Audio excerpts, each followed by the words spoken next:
Hello, hello, gente, Pulso Sports Network. We are here back with this show. I'm John Rojas, your host for this MLS Back in Action panel created by Nico Moreno and Pulso Sport Network in association with the Soccer Bar. We will touch Philadelphia Union, LAFC, Austin FC, FC Dallas, Sanders, Portland Timbers, and the newcomer, of course, St. Louis City, among others. Nico and Pulso Sports Network call and some of the most respected voices in MLS coverage answer. Unfortunately, we had two game time injuries. But let's bring in the good father of this project, the guy whose opinions are hotter and stronger than a commute in the morning this week in Seattle after the snowstorm.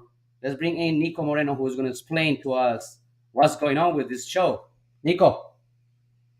Hey everyone, Familia de Pulso. Welcome to another one of our famous roundtables. If you've been following Pulso Sports, you know that we love to do this. We love to get around, talk to the analysts, the voices, the troops on the ground, those that are there following the teams, and that of course are recognized voices nationally. And that's what we have today. Like John said, unfortunately today Max Bredos will not be with us, being one of the hardest working men in the nation, and that MLS past talent. It's something that happens. John Arnold as well. He was another one we were really excited to talk to because of his FC Dallas connection. Now he's a broadcasting voice for FC Dallas. But have no fear. The talent is here, and we have the ability and the pleasure to have two fantastic, not just journalists, but overall people. Starting off with my friend Arch Bell, someone who's, as a Dallas Cowboys fan, I have to say that his personality is as great as Mr. Dak Prescott himself, and of course, someone who writes for ESPN. Is one of the main voices for CONCACAF in general, and we're just excited to have him on. Arch, thanks for being with us. How are you? There we go. I'm no longer on mute. Guys, it's a pleasure to be with y'all today. I certainly appreciate it, and I'm looking forward to the visit. I love it. That's what we have you here for. Obviously, someone who is so connected to us in FC, and after that tough first week, we're just excited to talk to you. And we have someone else here ready to go, and that is Jonathan Tunnerwall. That he has more followers than Philly cheesesteaks themselves. Someone who is, of course, an insider and a known voice around. I'm excited to have him because I've seen him around Lumen Field. I've talked to him a couple of times, but all that wisdom, all that knowledge is intimidating, so we haven't got a chance to talk. But now we have him here with us in Pulso Sports. Jonathan, how are you? I'm great, Nico. Thanks for having me. Great to see John and Arch as well. And I'll give you a little knowledge right off the top here. The cheesesteak is not the best sandwich in Philadelphia. In fact, it's not even close. So next time you're ever over here, I'll make sure we treat you right. Well, that's a hot take, my man, because I love some Philly cheesesteak. So I'm going to take you on that. If I'm in Philly, you got to show me what's better than a wonderful, delicious Philly cheesesteaks, because I got to tell you, I make a bad ribeye Philly cheesesteak sandwich. So you're going to have to tell me. It's a roast pork with broccoli rabe. I think Arch has been here once or twice. He might have had one in the past, but it's been a little while. I remember taking somebody we all know, Tom Marshall, formerly of ESPN, over to Reading Terminal Market, which is Philly's equivalent of Pike Place, to show him all the local delicacies, and we had a great time. So you guys, your time will come. We used to be easier in the past, John. Information and hot take that you're here for, people. John, when you did NYCFC games, it was a little easier. But, it was easier, a lot of easier, yeah. And remember, I don't know if you guys remember this, but I used to live in Princeton, so that put me halfway through either Philadelphia or New York City, whatever they wanted to go in a tent. Did you eat at Hoagie Haven? What's up? Did you eat at Hoagie Haven? Oh, yeah, I did. That was heaven. Totally. All right, guys. You guys are making me hungry, John. So let's move it along. I'm getting hungry. Let's get into this. And I'm getting hungry for soccer. What did we learn from this past week 1 of the 28 MLS season. Let's go around and reverse. So, Jonathan, what did we learn? I think we learned. Look, I don't mean to be a homer because I'm not a Union fan, but I think we learned that the Philadelphia Union are pretty good, and they're still pretty good. And I just have to say, I think, we all read the athletic survey of all of the general managers and executives around the league. And one of them was brazen enough to say that the Union can't actually play good football and all they do is kick people. I would not have said that. I think, even if I believe it, and I know a lot of people around the league believe it, I would not have said that, because the last thing you want to do is motivate a team that's already that good to have people think that they're crap when they're not. If they were that bad, and I think about, a lot of teams over the years, probably the most famous one is the Colorado Rapids team that won MLS Cup under Gary Smith all those years ago. If the Union were that bad, if the football that they were playing was that ugly, why do they score so many goals?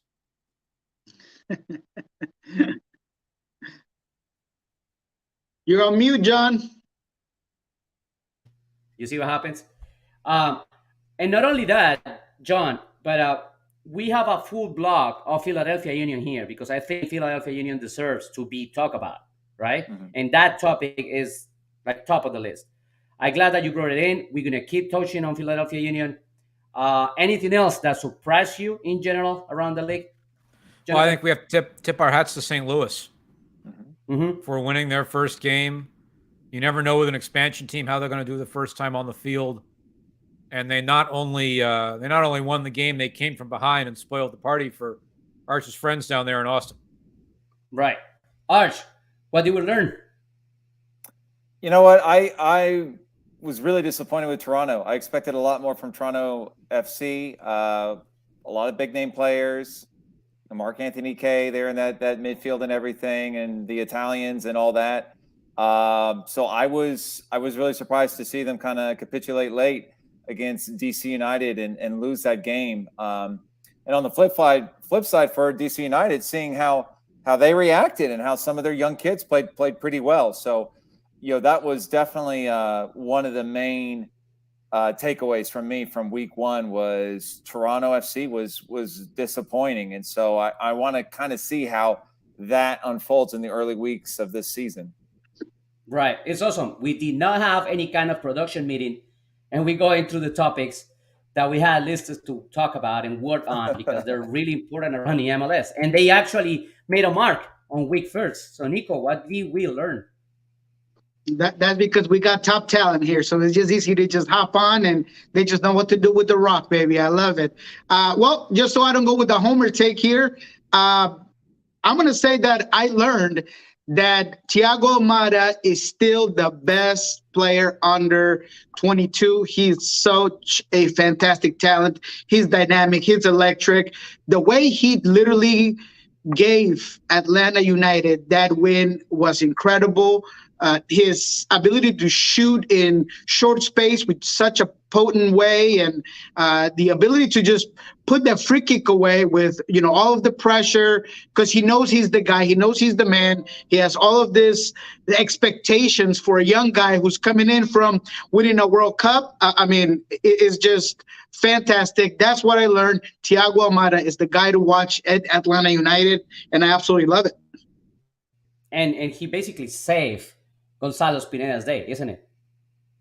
Oh yeah, he did, and he felt it. That you saw Gonzalo, you saw that pressure leave his body, and Gonzalo's a guy that he tries to keep that poker face on constantly. He's all about end results and is not a game by game guy, but he felt it. He felt it. Yeah, totally.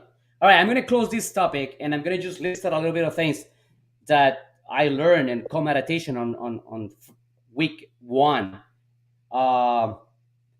Austin need some kind of depth in the back line. I think losing the center back was too much of a deal for them, and they pay for it. Second, Portland Timbers have a little bit of an issue with Jimmy Chara's hamstring. It's too often, it's too many on a season that he suffers those issues, and they need to take care of that. They need to deal with that. Um, San Luis, for me, it's great that they won it. It was historic. I don't know if you guys knew.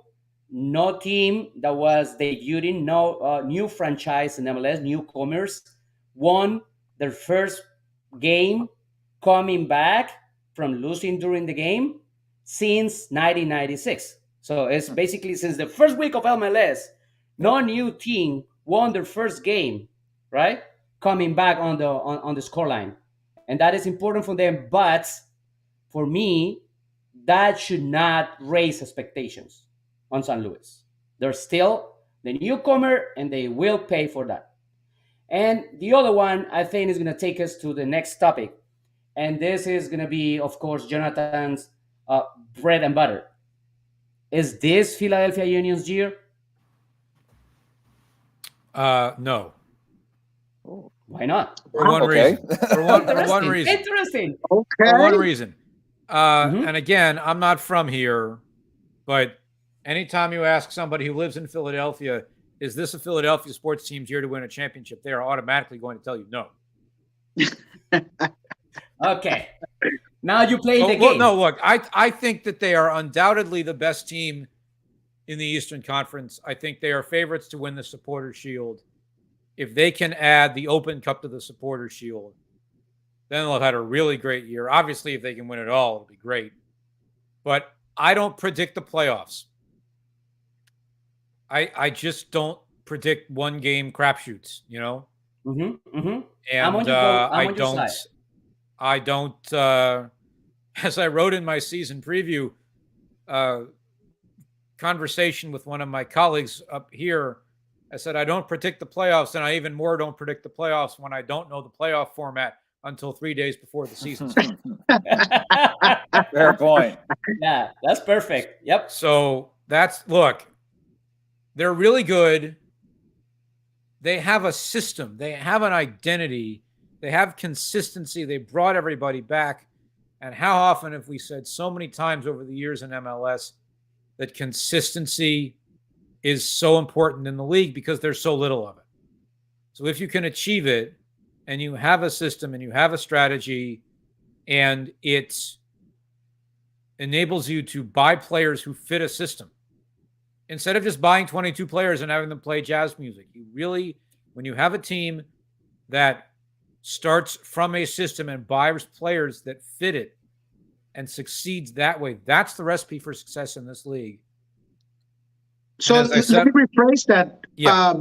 Jonathan. I mean, without just your opinion, is there a pressure of like, is MLS or bust for this team overall? I mean, when is it? When is that time where they've been so close, they've been right there, they've added players, they got more depth than last year in certain places. There is no pressure of, is MLS or bust? Well, I think there's an amount of pressure of trophy or bust on this team. Yeah. Because if they don't, the rest of the league is going to laugh at them and say, haha, we told you so. Mm-hmm. But Agree. I'll give you this example. There's not a lot of pressure locally. And it goes to an experience that I had, Nico. You might remember one of the last Sounders games that I was at was the Tigres Leagues Cup game a couple years ago.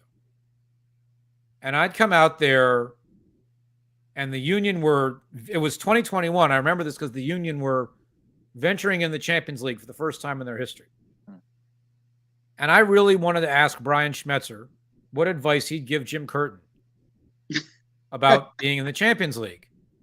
And, what it means, especially for if you're a team that has some young players like the Union have, who have some U.S. youth national team experience, who are going to, we all believe, play for the senior youth national team in the years to come. It was, Paxton Aronson at the time. It's Jack McGlynn now, and Brandon Craig and Nate Harriel. And I really wanted to ask Brian Schmetzer about this, but the Sounders were in the midst of a 3-game losing streak, and that was all anybody wanted to talk about. And I felt kind of weird, and I could barely raise the question. That's pressure in the market. The Union don't have that. New York City FC doesn't have that. Yeah. Austin's too new to have it. Right. That's true.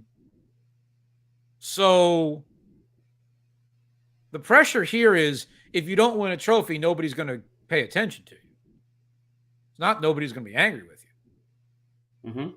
The Union, unfortunately, but the fans in Philly, Jonathan, but the fans go by the results, right? Philly is one of those cities that you're going to see the stadium. Yes. I mean, the people is going to fill in the stadium if the team keeps fighting for the top spots, if they're still going deep into the playoffs, fighting for that trophy. But if they're not, fans are going to be retracting, and you're not going to see the stadium with those fans in. Well, I think that's the form of pressure that we're talking about here.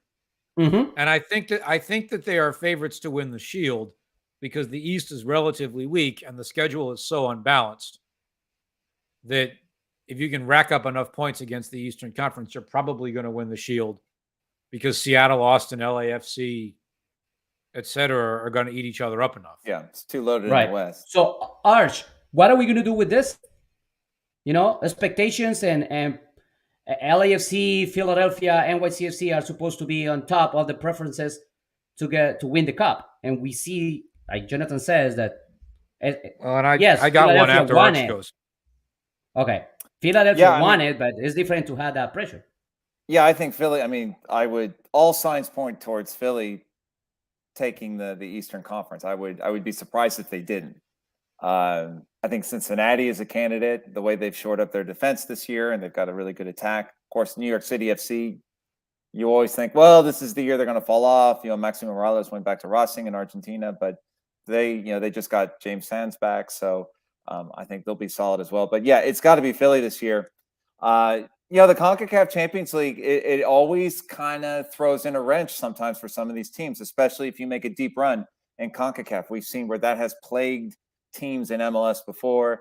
Last year with Seattle, in 2018 with Toronto FC, when they made the final and they ended up not making the playoffs that year in MLS. So, but I just think Philly has too much talent, too much depth.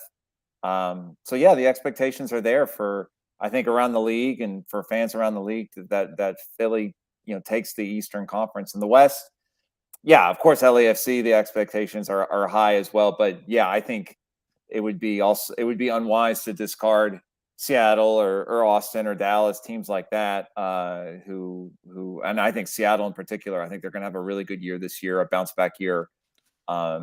And I think Austin will right their ship even despite this week 1 loss. But I think if you were to poll fans around the league and say, okay, which team do you anticipate finishing first in their conference? I think the majority of the people would say Philly.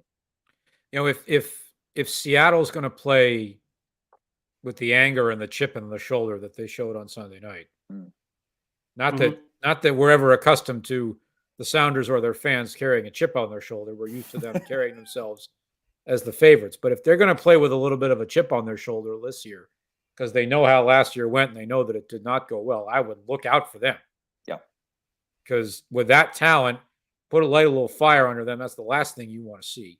Yeah. Philly went out. They signed Joaquin Torres from Montreal, Damian Lowe from Miami, and Andres Pereira from Orlando. They signed 3 players who are starting caliber players elsewhere in the league.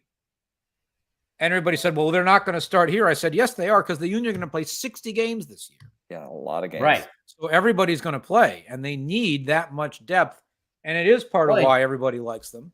And then you have you have the academy as sort of the cheat code with the bottom of the depth with, Brandon Craig, who's a very promising center back, Nelson Pierre at striker, and a couple of other guys. But I want, John, can you put that graphic up with the percentage odds? Okay. There. What is New York City FC doing that high up? Exactly. I don't see it. That's not even don't see it. Really good point. No, because it's That's not even surprising a too. team. It's not even That a surprised team me right too. now. New York City FC is still in the building blocks. You're going to see 6 or 7 players before the end of the window, before closing the transfer window. So in 2 months, it's going to be a totally different team, a brand new team. So how do you do this without even knowing the team? Yeah. and that's fine. You know, maybe they're going to go out and sign some people who we don't know about yet. James Sands is a good player. I wouldn't call him a great player. But who's going to put the ball in the net? Yeah, Aber's Magno and who else?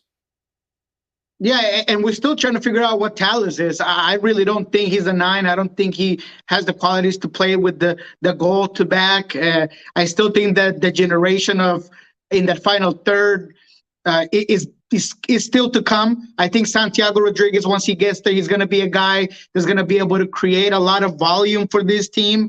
And he is someone that can link up play in the final third. He's someone that could also score. He's a great finisher. But it all comes down to what you guys were talking about Seattle, right? Seattle was different than any other team because they were betting on continuity. They were playing in a group that has an identity built that they can play basically off of almost instinct. I believe the New York City and the New York City group are so pretentious that they believe that they can just bring a bunch of players because of their databases and the money and the group, and they're just going to be able to take the league by storm. And I feel like they're going to get a big reality check in 2023. Boom, I said. Here's the thing, Nico. They're right. They're Exactly. right. They can, They're being proven right. They've got right, but they don't have a striker. They don't have a finisher. They've got some really, they've got Magno, they've got Thiago Andrade, they've got Gabby Pereira is an unbelievable player. He's really good. And they snatched Matthias Pellegrini from Miami. That's a lot of talent. But who brings it together? I don't see that player there right now. I think they're going to really miss Morales. I think they're going to miss Morales as well. Mm-hmm. Well, the whole plan is the Santi is going to slide down in that role. But of course, Santi doesn't have the experience, right, to not only to read the game and to manage his body that Maxi had. And that's important for that group. Right. I will say, you're talking about a chip on your shoulder. Santi's going to come in with a chip on his shoulder because of everything that happened, the negotiations, how he was set aside, he was sent to Torquay. Everything about his transactions has been awful. That's the reason why he's not with the team. It's taking so long to get everything squared away. So I believe that he's going to come in with a lot of motivation and trying to prove that he's a talent that should be taken care of a little bit better than he has. Well, that's all well and good until you run headfirst into Walker Zimmerman or Jose Andres Martinez or whoever it may be. And I think New York City's real problem is going to be defensively. I mean, Alexander Callens was a wrecking force back there. And he was a leader. He was somebody that brought the ball out of the back, that wasn't afraid to pull a little bit forward and break lines with the ball. I just don't know if they have or they will have a guy like that. If I was an MLS GM, I mean, if I needed a goalkeeper, Sean Johnson would have been at the top of my list in the offseason. But other than that, if I needed a center back, I would have gone after Alex Callens. And everybody needs a center back, which means everybody should have gone after Alex Callens. Right. Yeah, and I mean, I think the gamble, because you can call it that way, that NYCFC play with Sean Johnson, I think it's a fair one. Because Luis Barraza is a really good keeper, is really good with the ball on his feet, and that's something that is important for the system. And I think that guy is going to prove that is his moment. His age is there to keep growing on the game and to keep being an important piece of that progress. And in that sense, maybe you can see it, right? We have this guy, and we can just not pay Sean Johnson what maybe he deserves, but it's too much for that position right now, having this kid. On the other hand, you don't have the same thing with Alex Callens, right? The kind of depth that you have replacing Callens is not the same that you have right now with Barraza replacing Johnson. I mean, think about that spine, how much that spine is different. No Callens, no Johnson, no Morales. That means a lot. No Tati. So I think that's right. Tati, of course, right. Well, and it begs to me this question, John. If I'm New York City and I need a little of the intangibles, not just the tangibles, do I play Matt Freese? Huh? They probably will. They probably will. No. And he's there to win that position. It's not. I mean, Barraza being the number one on week one doesn't mean that is Barraza's Right. place to lose. But what it really means is that when they play Barraza, they're gonna play one way. When they play Freeze, they're gonna Yes. play a different way. That's what it means. Sure. Sure. I bet you my friend Arch Bell knows a team that would have loved to have an Alex Kajin type. Well, yeah. Well, Oh absolutely. yeah, totally. Absolutely. Let's jump into that one because those are two other favorites there, right? Austin Yeah. and LAFC at the other side. They're supposed to be favorites there, but we already know that LAFC is not under construction, but they tweaking elements already. Sure. Uh, they lost Chichurango, which it was like Yeah. a blank check on the field. Now you don't even know who's gonna bring those goals. And then you go to Austin, and like we said before, the back line needs depth because it's too many inexperienced players to fill in the roles when you need them. Yeah. Arch, And how do you see them, and how do people see it there in Austin? Yeah, I mean that is among the Austin FC fans, and it was one of those things that was talked about prior to the season, the center back, and for me, it was really the biggest question coming into the 2023 season was, okay, how's center back going to work out? Because Ruben Gabrielsen went back to Norway, so they bring in Leo Väisänen. I hope I'm saying that right. You know, the Finnish center back to pair with Julio Cascante, who I think has played very well. He's done well. He's improved under Josh Wolf here in Austin.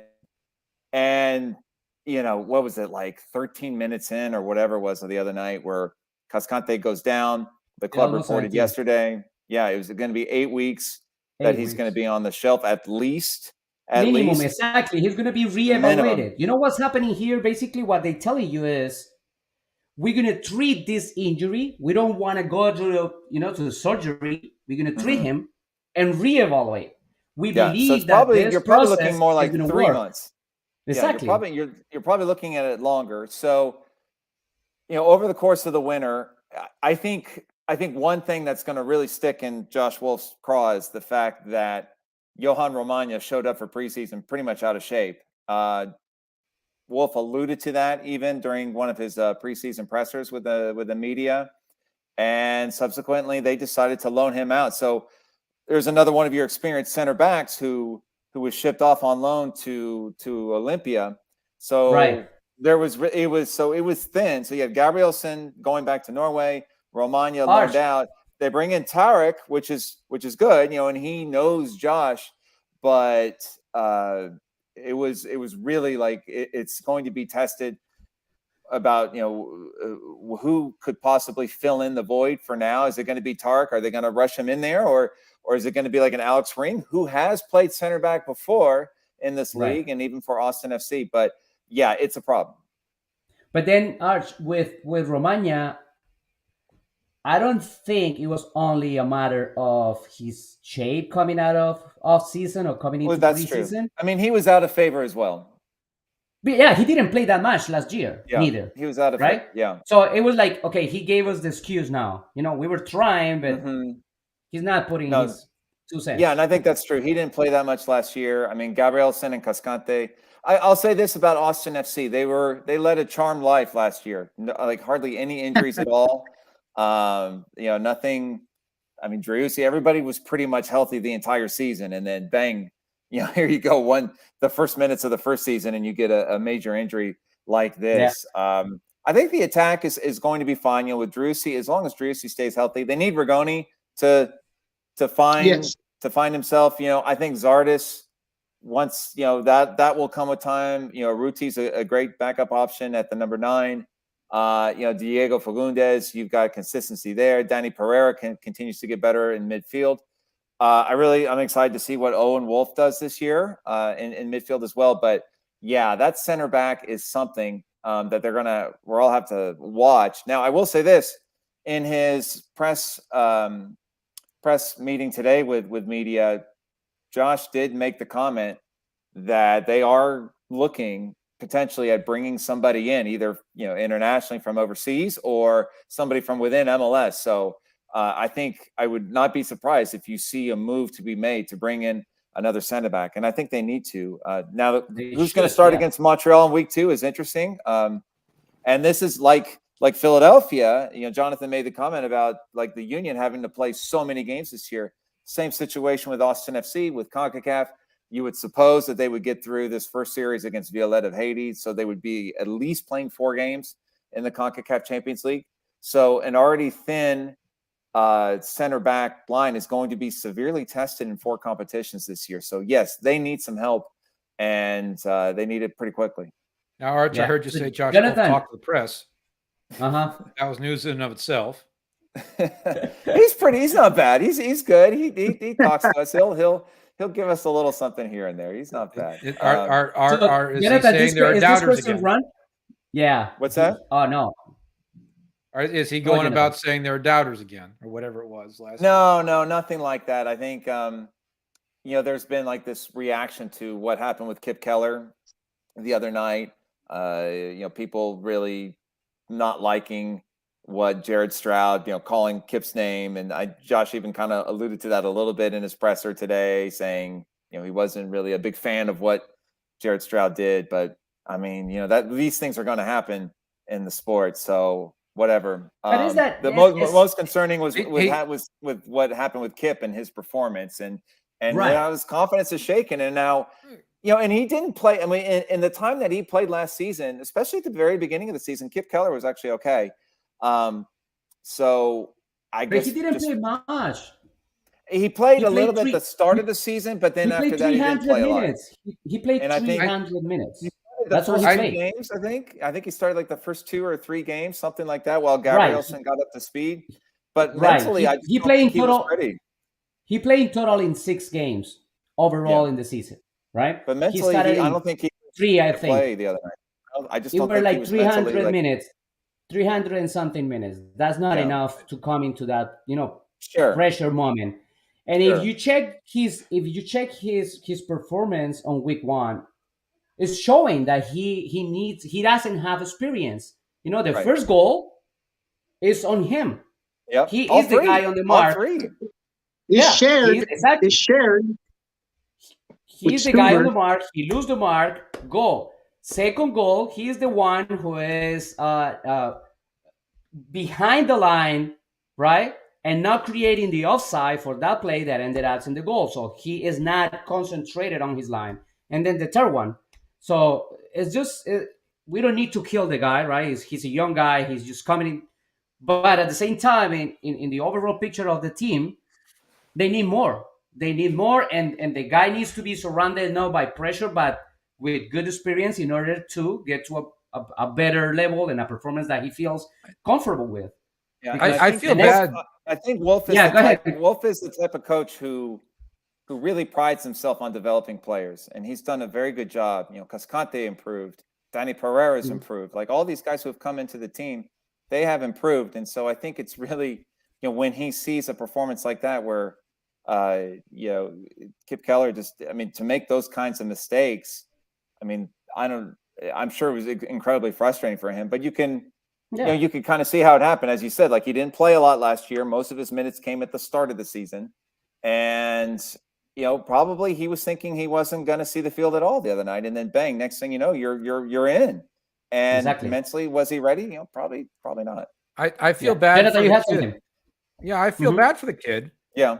But in terms of, team dynamics and whatnot, it sounds to me like this back line is in just need of going out to play a flag football game on Thanksgiving afternoon because it's the oldest trick in the book. I can tell you that Seattle has a starter center back on the bench that they're fielding calls for. So, you never know. Yeah, that's right. Yeah, So if I was Seattle, I don't think I'd sell to Austin specifically, but it's tempting. Nope. If they really want to put the money on the table, it'd have to be the right price, definitely. Yeah, but not in your conference, not at this moment. No. Jonathan, so this question has no fundamentals. LAFC and Austin against the rest. It has Of no the West reason or to be there. against the rest of The the Western West. Conference? Yeah. Yeah. I mean, I don't think I'd exclude Seattle from that group. Same here. I think there's probably a drop off after that to the next class of teams. And I'd like to think that Kansas City is in that next class of teams if they all stay healthy. Okay. But as we know, that's a big if. And then who else is going to be in that tier? I think it's tough to tell right now because there's a lot of teams that have talent. I'd like to think that Dallas is going to be in that tier too because they've got the talent. It's unknown to me how it all washes out at this point. Yeah, that's the team I'm thinking about, right? I mean, look, I'm a Sounders guy. I'm here in the day to day. I had them at third in my season rankings because I thought Dallas was going to be one of the dominant teams this season. I mean, you look at that roster, you look at the continuity. They go out there and they bring in a piece like Jimenez that can help you either change your formation or be a depth piece, and he's a very talented striker. You see all of the ability that Alan Velasco has, and Ariola and Ferreira, and man, you just got a whole bunch of studs up top. So I really thought that Dallas was going to be the team, and I still do. I mean, it was just one game. But I really do feel like Dallas is one of those teams that is going to be at the top of the West. What do we do with Dallas, Arch? Wow, that was very surprising against Minnesota the other night. They fell flat, didn't convert any of their chances. But I'm with Nico on this. I think there's too much up top for Dallas for them to fall down too far. I think they're definitely top 4 in the West. I see them up there with Seattle, Austin, and LAFC. So I think Dallas, kind of similar to Austin, they will right the ship after a little stumble here in week 1. It's so easy to have these knee-jerk reactions after one game. We do it in all sports. It happens in the NFL, even Major League Baseball, but especially as well in MLS. But I think Dallas have the pieces in place to have a very good top 4 Western Conference season, and I think they will. What I don't know, what I doubt or what I think, what get me stuck with Dallas is that for a couple of years now, we always heard, now we going for titles, right? We know we're good developing players. We know we're good with the academy. So now we bring in players, or we bring in the right coaching staff to get to that next step and fight for titles, right? And that was the main reason that Oscar Pareja came back to Dallas. And then that was the main reason that Oscar Pareja had 2 or 3 players when he wanted to get them international players.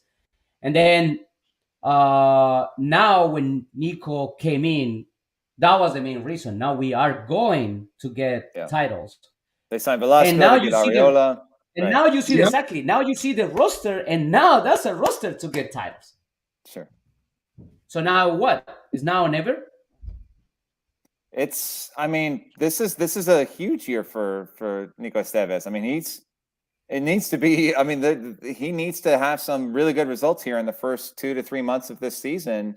Because if the team doesn't respond, then there's definitely, he'll be on the hot seat, because it would be, for Dallas not to be a legitimate contender, top 4 team in the conference, I think would be a huge disappointment. The irony of Nico Estevez being on the hot seat right now, only just over a year into his tenure, is that I would have loved him to be in Anthony Hudson's chair right now. No offense to Anthony Hudson. I just thought that Estevez would have made a really good interim U.S. manager if the timing had been right, but the timing was not right because he had just taken the Dallas job. So if he ends up out, I wonder if he returns to U.S. soccer in some form after that.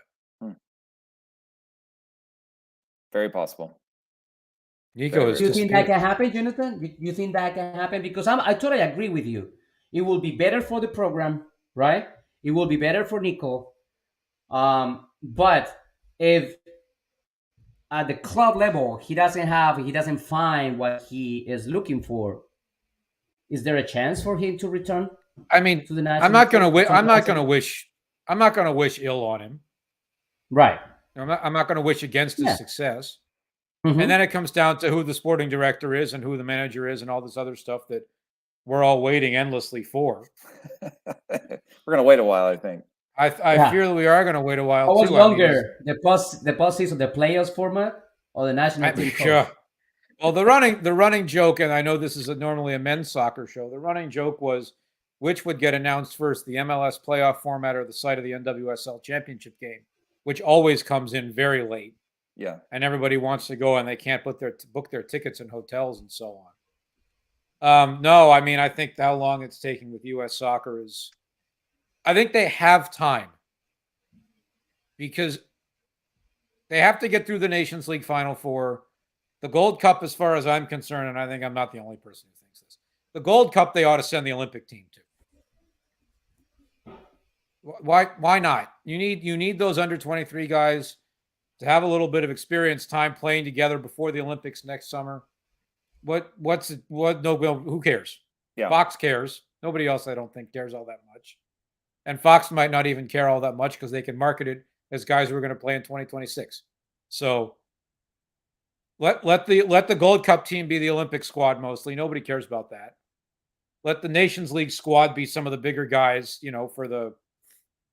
I think they're going to have to call in Gio Reyna and a few of the other big guns in March, and then go try to win the Final Four. And if they do that, then they're in the clear until September, when hopefully the new manager gets in there and starts building toward the Copa America. So, but I'm more concerned not by the amount of time that this is all going to take, but by the fact that we don't really know. And I realize this is taking it further off topic than we intended to, but I'm sure Arch has heard some of this stuff too. And you guys, all the rest of you guys have also in various parts of the country.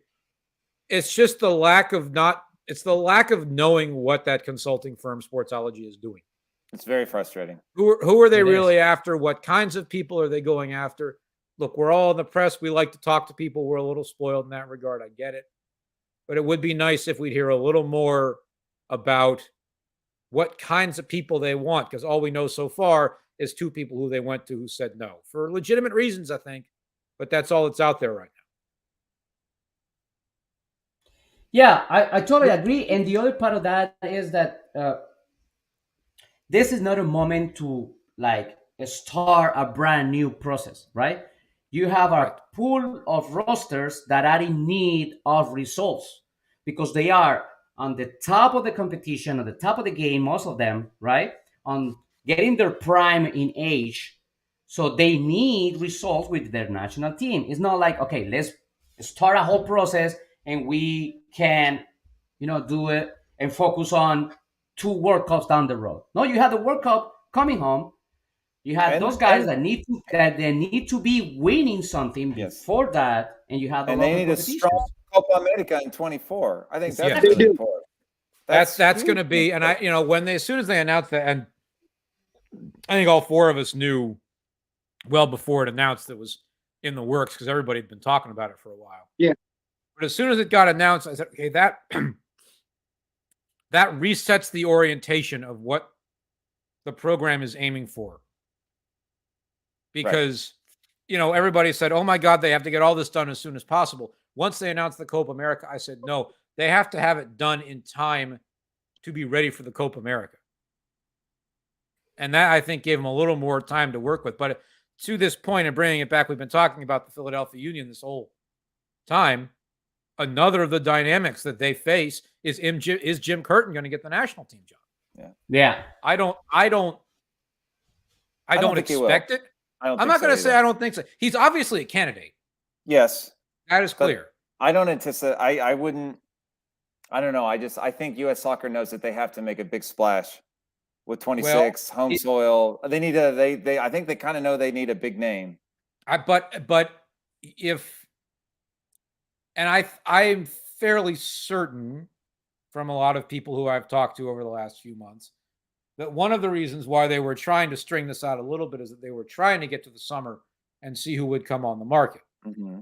But once Ernie Stewart left, and now they have to do all this other building, it begs the question of, is it going to end up getting drawn out too far to cost them who they want? How long is Anthony Hudson going to have the job for? What is the definition of interim going to be until this winter, until next spring, until what? Because, for example, somebody said, well, what if Jim Curtin was the interim guy to hold them until March or April of 24 or whatever? And my response to that was, there are some guys out there, and Nico Estevez is one of them, who I think would be ideal for that sort of thing. But Jim Curtin's too good for that, I think. He's done too much as a manager. If you're going to hire him to the job, hire him to the job. Right, full time. Yep. Not as a 2-year interim.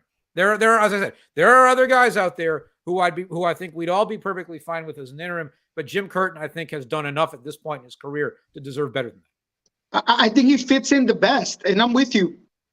It's not the time to blow it up and completely forget everything that went well during Greg Berhalter's time and completely change the dynamic and bring in a name just to bring in a name. There is just not enough time. Like you guys said, there's a dress rehearsal that's coming up immediately with Copa America. You have to build this group, the identity. And look, sometimes the talent level can be really restrained and handicapped by who the manager is.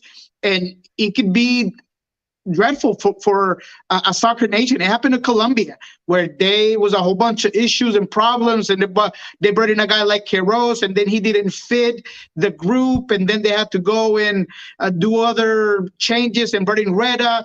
And what did it result in? Colombia not making the World Cup. So I just think that you need to be careful when you have a golden generation, because golden generations don't last forever, and they need to win now. You need someone that's going to come in, build on what's working, and get results. And I don't think we'll have a manager come in from MLS to coach the national team. I would be surprised if one of these 29 bosses in MLS ends up being that takes the reins of the national team. That would surprise me a lot.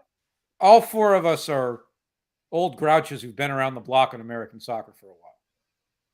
And we all thought way back in the day that Bruce Arena wasn't going to have a doghouse, and that Bob Bradley wasn't going to have a doghouse, and that Jurgen Klinsmann wasn't going to have a doghouse, and that Greg Berhalter wasn't going to have a doghouse.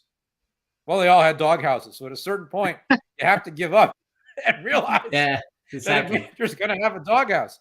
And you got to hope that it's as small as possible and there's as few people in it as possible. But I just sort of, after a while, I put my hands up and said, I can't do anything about this anymore. It doesn't happen until it does.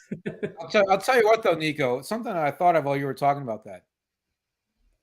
If Garth Lagerwey had not just taken a big-time new job, if he was still in Seattle and had been there for a while, I wonder if he would have been fairly toward the front of the line for sporting director. I would have to think so. The answer is yes. I would have to think so. Yeah, I think he'd be great. I think he'd be really good. Yes, I do. And I was thinking about this earlier, and it's what I'm about to say, some people might take some offense to. I don't mean it that way. If you're going to be the sporting director of U.S. soccer, you have to care about men's soccer and women's soccer. That is not for everybody. And if you're not interested in women's soccer, or you just don't know a lot about it, and you know at the start that you don't know a lot about it, and so you don't want to have to take over all these things that you really don't know much about. I'm not going to criticize somebody who Sportsology calls them up and says, I'm really not interested in this.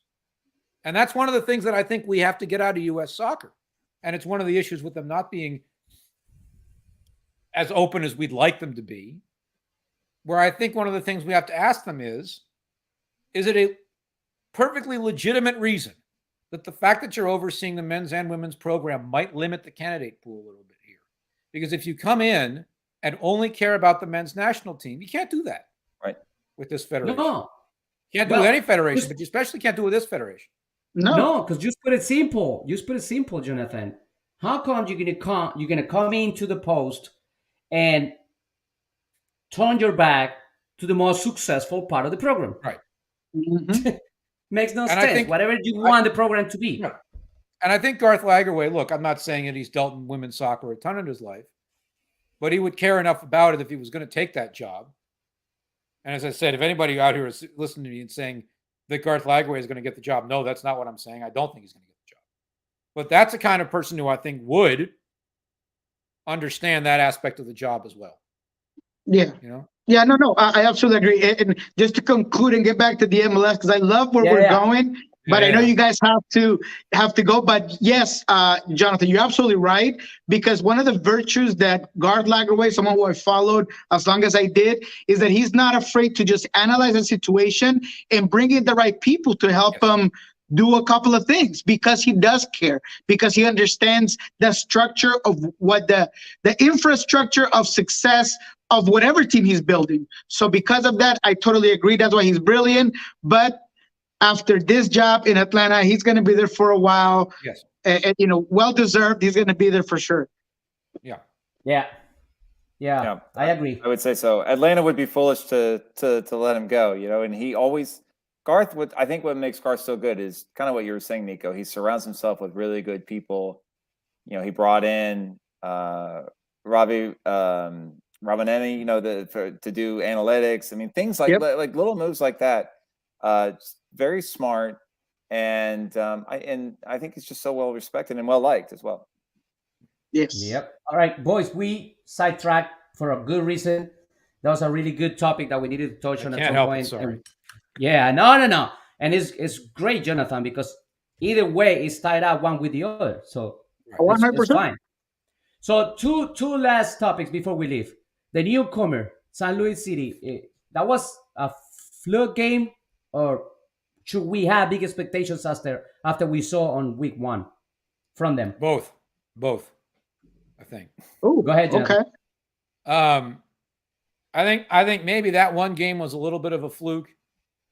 I don't know if we should have big expectations for this year, but I think that in the not just the long term, but the medium term, we should have big expectations for this team, because that is an exceptional soccer city in America. That is one of the truly great, for a century plus, and in the long cities term, in I this agree country. for those reasons. Yes, they need to. Arch, were you at the game? No, it was not at the game. I wasn't able to go to the game, but certainly watched it from start to finish. And you know what? It struck me. There were a lot of similarities with what I saw sometimes from Austin FC in year one. I remember Austin FC's very first game is when they went out to LAFC. They lost 2-0, but there were times where you saw like some good passages of play, like playing out of the back and things like that, where they were good. And St. Louis, what got my attention was how they really frustrated Austin FC's attack. And a lot of times Austin just went long ball, and they don't really do that. That's not their style. And so I was impressed by St. Louis. I think what John said at the very beginning of the broadcast, which I think is true, is like, it's a new franchise. There's going to be a lot of ups and downs. They will have their struggles for sure. Will they make the playoffs? I don't know. But I was impressed with the spirit that they showed in their first game. To get a win at Q2 Stadium was impressive. Yes, they took advantage of some very big, egregious mistakes from the Austin FC defense. But mistakes aside, they did frustrate Austin FC going forward. They really did, especially in that first half. So I see it as a team that they'll get a result here and there. They'll get a nice win here and there during the season. Probably not make the playoffs, but it's almost like you can kind of see a foundation being laid for seasons 2, 3, and 4 in the years to come for that franchise. So I'll say, like, I was impressed with what I saw, and I think they'll have some good moments this year. But I mean, so those are my expectations for St. Louis. Yeah, go ahead, Nico. I wasn't impressed, but I want to close out this topic. So go ahead, Nico.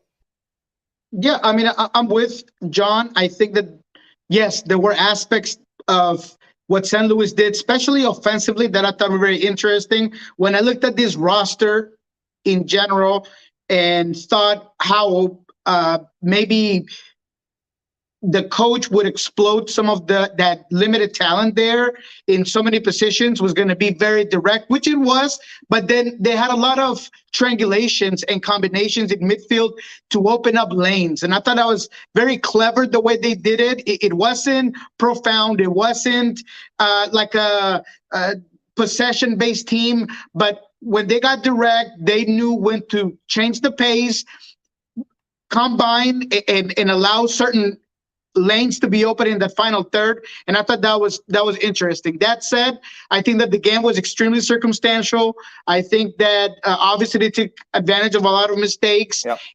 But I still believe that this roster, as it sits today, just doesn't have the depth and the talent to be even a meat team in the West. That's why I have them at the bottom of it. But we'll see. They definitely showed that they can win some games, that they can frustrate teams. And now with the Charlotte squad that wasn't amazing in their in their opener, I'm wondering how they'll do in Charlotte. Oh no, in St. Louis. In St. Louis, yeah. I'm going to make it quick because I agree with a lot of the points that you guys made. I think this is for the future. It's a city that deserves a really good team down the road. A team that can play good football, good soccer, and have that stadium fill every single that they play. But I think that is something for down the road. Yeah. Right now, what I see from them is just hard workers of the game. I think a roster and a team that is not fun to watch. You're not going to be running home to watch their games, but they're probably going to make some points. Yes. They're going to. Yeah, I think that's an apt description right there. Yeah, and it's important for them at the end of the day, right? It's their first year, and we probably are spoiled the last couple of years with LAFC, with Atlanta United, with Austin at some point. That the first year is really good in terms of rosters and results, but those were very specific moments on the history of the league. If we review the whole league, the newcomer has to pay for it, period. At some point, year 1.5, or 2, but they will pay for it. Yep. It's different. The last couple of years, I think we had a lot of spoil coming out of, especially from Atlanta and LAFC. Mm-hmm. All right, and the last one, and this is just because Nico put all this together, so we had to go to him. Saunders and Timbers.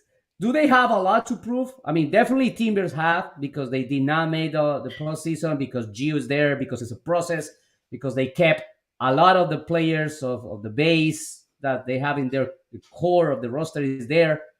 But Saunders, I'm not sure if they had to prove anything. Go ahead, Nico.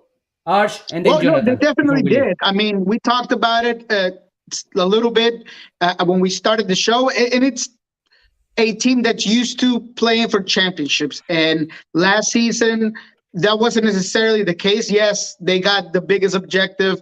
They got the Moby Dick of the organization, which was that CONCACAF Champions League title. And you got the opportunity to go to a Club World Cup. Yes, that's fantastic. That's great. But this organization wanted more. And they are playing this season with a chip on their shoulder. Every objective, Leagues Cup, Open Cup, MLS, they want to win absolutely everything.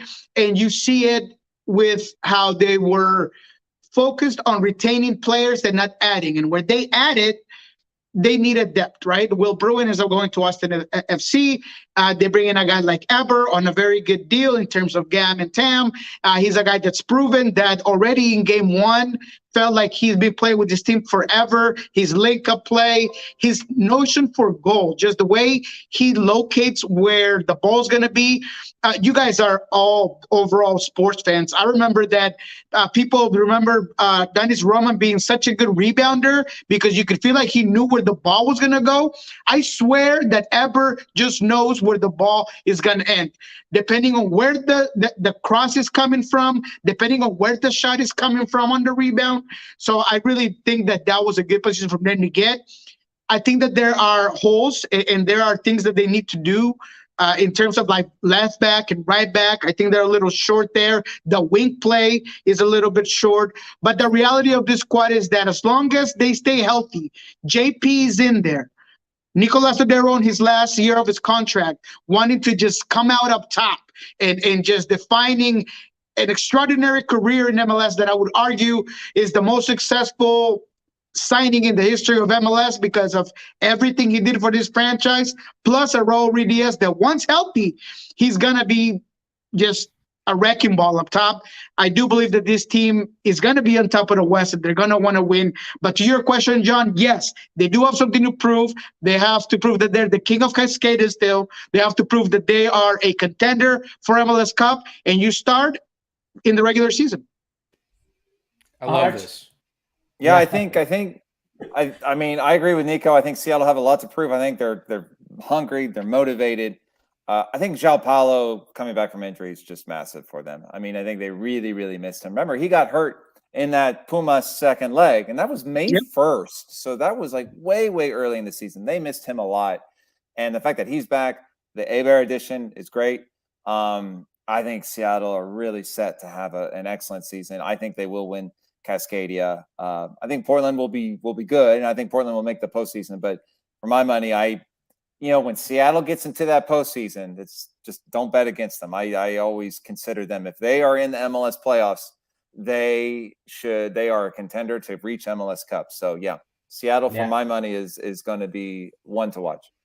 Yeah, I love Jonathan, remember when it was a thing with Seattle, starting very, very slow and then catching up at the end of the season?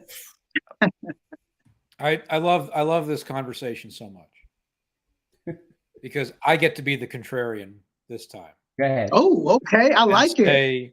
Yes, there's pressure on Seattle. Yes, there's pressure on Portland. But you know who there's pressure on? Nico, who's there's pressure on? Brian Smetzer? No, the Vancouver Whitecaps. For Nico, Cascadia is only Seattle and Portland. That's the problem. Well, that coach is on the hot seat there. Danny Sartini and Axel Schuster are a little bit on the hot seat. Yes. They're good people from everything I've heard, but they've made the playoffs once since 2018. 18, 19, 20, out 21. They lost in the first round. Last year, they didn't make it. They're in the Champions League this year, which helps because they won the Voyageurs Cup. But there's some heat on that organization. Mm-hmm. So I'm going to go third wheel on you guys and say Vancouver. Jonathan, but you know what? It's a good point, but my view with Vancouver is that if they were serious aspirations in that organization, Vanni Sartini shouldn't be there. Listen, for me, tactically and on game reading, that was it. It's enough. He was the guy who took the job and tried to do his best. But if we have expectations for this group and for this organization, we need to find someone else. And they didn't. And for me, that means trusting that means we are okay to whatever the outcome is. Well, and I think that's part of the issue in Vancouver is that the ownership does not have a ton of ambition for what should be, I think, a leading city in this league. Yeah. Oh, yeah. Because it's an incredible soccer city. It's a very international city. They ought to be able to attract talent there to get it to play. Yeah. And if that coach has a slow start, I mean, I got to think you would think. Well, but if he goes, I'm not sure there's a ready-made replacement out there. It's probably not. And no, I don't think they have it. And I think I think often of Jim Curtin in his early years with Philadelphia, where I didn't know how good a coach he was because I knew his talent wasn't good enough. They don't have the talent out there except for Ryan Gault. Oh, sorry. Yeah. The thing with Vancouver is just they've created an expectation of just being the last in Cascadia or just not being exciting. And it goes back to coaching. And I mean, it doesn't go back to coaching. It goes back to the organization. I mean, I remember since Carl Robinson was in this team, I mean, it was just, kind of mediocre. They might make the playoffs. They might just bunker down for a couple of those playoff games and try to squeeze out a game. But in reality, it's just, man, they just have a hard time at really creating a legacy, a team, a franchise is going to be a winning, successful culture. So that's kind of where they fall flat in my opinion. This year, I like what they're bringing in Sergio Cordova. I think he's going to be a good guy up top. I think that the midfield is decent, but once again, I just don't see a lead roster that's going to compete in Cascadia or in the West. Well, here's another way in which they've got it. They've got pressure on them and competition that not a lot of other teams in MLS have, because there's 2 Canadian Premier League teams in British Columbia now. Mhm. And if the Whitecaps aren't winning, people are going to take their money elsewhere. Yeah, look at the CPL. Yeah. And so when the Whitecaps Good are point. winning, or when they're even close to winning, that place is packed. It's loud. That is a team with decades of history, as we all know. And as I said, a wonderful soccer city that was a World Cup host in 2015 and will be again in 2026. All the pieces are there. But if they don't bother, people are going to take their money elsewhere. And I've come around to the conclusion over the years that, you know what, if you're going to take your money elsewhere and not show up, I'm not going to complain, because that's your right as a paying customer. Of course. I like it. especially on this. I mean, with the market and the growth of the game around the states and the good games that you actually can look at it. And that was Jonathan, you brought in a thought that I had when all these discussions of the European Super League came out, right? And people defending or attacking the Super League and talking about the rich against the poor and all this stuff. And then you go back to listen, the only real game that is for the people is the local game, right? Right. Your US Open Cup, your USL teams, your MLS teams. Other than that, it's just and even starting with the MLS, just everything else is just business. It's the way it is. It's a private enterprise. So your game, no, Super League is not taking your game away. Your game is in the park. It's in the USL. It's in the US Open Cup. That's your game. And if you're in Austin, where Austin FC is the only major professional sports team in town, Yep. that's Mhm. one thing. If you're in Seattle, where there are a lot of teams, but it's not a fully stocked, well, I guess it's not a fully stocked, professional sports market. And the Mariners are finally good now for the first time in 15 years, whatever. But think about in Philadelphia, the Union have to scratch and claw for every ounce of attention, ticket sales revenue, everything else that they have in a very busy sports market. In New York, I said this to John. I've said it to his dear friend, who I think we all know, Roberto Abramowitz. Had this conversation with him many times. In New York, if you're not the Yankees, nobody cares. Mm-hmm. It's the Giants. That's true. If it's in the NFL season, it's the Giants. If the Knicks are good in the NBA season, It's the Knicks, yeah. it's the Knicks. But they other than do that, have to be good. everybody else, and that includes true. New York City FC, that includes the Red Bulls, that includes Gotham on the women's side. It's the Liberty and the WNBA. And I'll tell you this, I want to watch what happens this summer with the attendances at the MLS game. Because the biggest show in town, it's the Yankees and the Mets. But after that, it's not New York City FC, it's the Liberty. And I don't think that the soccer teams think about it this way necessarily, that they are competing. The Rain, Nico, where you are, the Rain get it in Seattle, that they are competing with the Storm for attention and the dollar. They're competing with the Storm and the Sounders, frankly. Yeah. I don't think the New York MLS teams understand, and they're outposts of global organizations, so maybe they don't care as much as we'd like them to.